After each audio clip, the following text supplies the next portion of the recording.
l'USAID, c'est un partenaire de taille pour tous les pays africains. Hein. La fermeture de l'USAID, ça va forcément entraîner des conséquences parce que tous ces projets de développement, tous ces projets sur le plan sanitaire financés par l'USAID vont recevoir des coûts. Ce qui est normal, ça ne faut pas se leurrer. C'est une décision que je prends comme ça, sauf que j'estime qu'il faut faire autrement. Mais la suppression définitive de l'USAID va avoir naturellement des conséquences fâcheuses sur toute l'Afrique. Parce qu'il y a plein de projets qui sont financés par l'USAID, et surtout les projets sur le plan sanitaire, il y en a assez. Ça veut dire tout simplement que les pays africains doivent désormais chercher d'autres partenaires qui pourront normalement les accompagner sur ces domaines-là. Donc je pense que c'est un défi qu'on nous lance également. Aussi, il faut comprendre, il est temps aussi que nous puissions être autonomes. Si tant est qu'on ferme l'USAID, ça ne veut pas dire qu'on a fermé le monde entier. Donc il va falloir que l'Afrique aussi travaille et que l'Afrique fasse l'effort de subvenir à ses propres besoins. Voilà.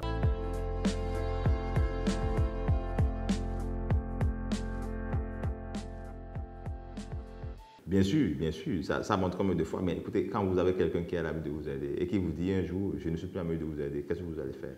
Il faut capitaliser alors les aides antérieures et voir tout ce que vous avez eu à faire avec ces aides antérieures et alors parvenir alors à continuer. Donc on ne saurait être un parasite au niveau de ce système-là depuis des années parce qu'il est temps quand même qu'on puisse se démarquer du lot.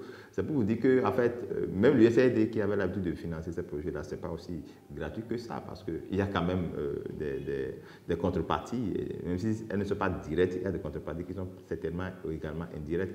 Donc aujourd'hui, au Bénin, nous avons l'obligation de subvenir alors à ce gap-là parce que c'est un gap, j'appelle ça souvent un gap, qui doit forcément agir sur le système sanitaire béninois. Et je pense que le gouvernement va vite anticiper pour savoir quand même que, attention, les projets qui ont été financés sur le plan sanitaire par le CND doivent faire objet de réorientation en même temps et ne pas attendre que nous puissions déjà commencer par avoir des difficultés avant d'y penser. Je pense que c'est une alerte. Et puis, le gouvernement actuel va essayer de prendre les taureaux par les cornes pour aller très vite.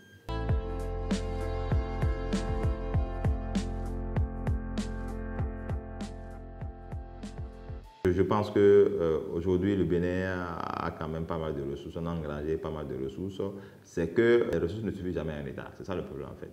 Donc, quand vous regardez un peu le gouvernement actuel, la quote-part de financement extérieur, c'est pas grand-chose. C'est pas grand-chose. Donc, du coup, j'estime que ça sera fait et que l'État va trouver rapidement la porte de sortie pour pouvoir combler ce vide-là, pour que la population ne sente pas cela, pour que les structures qui ont été accompagnées par l'USAID d'alors ne sentent pas vraiment ce vide-là. Et ce ne sont pas les seuls partenaires à financer ces domaines d'activité, ils sont nombreux, donc il faut revoir d'autres partenaires avec lesquels il faut échanger et puis bon, renouer encore avec les traditions.